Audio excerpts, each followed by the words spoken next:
દાહોદ જિલ્લાના Limkheda division police દ્વારા વિવિધ દરોડા અને કાર્યવાહી દરમિયાન જપ્ત કરવામાં આવેલ ₹4 કરોડથી વધુની કિંમતનો વિદેશી દારૂ દાહોદ નજીક ઇન્દોર અમદાવાદ હાઈવે પર આવેલા રેડિયાતી ગામની સીમમાં નાશ કરવામાં આવ્યો।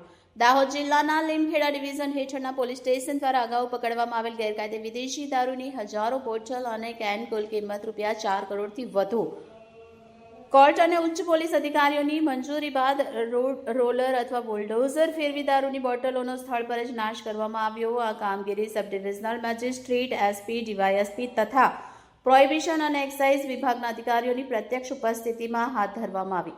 રાજસ્થાન અને મધ્યપ્રદેશની સરહદ નજીક હોવાને કારણે દાહોદ જિલ્લો દારૂની હેરફેર માટે સંવેદનશીલ ગણાય છે, જેથી પોલીસ દ્વારા સમયાંતરે પકડાયેલા આવા મુદ્દામાલનો નિયમ અનુસાર નાશ કરવામાં આવે। રિપોર્ટર અનિલભાઈ પરમાર, આઝાદ મીડિયા લાઈવ, દાહોદ।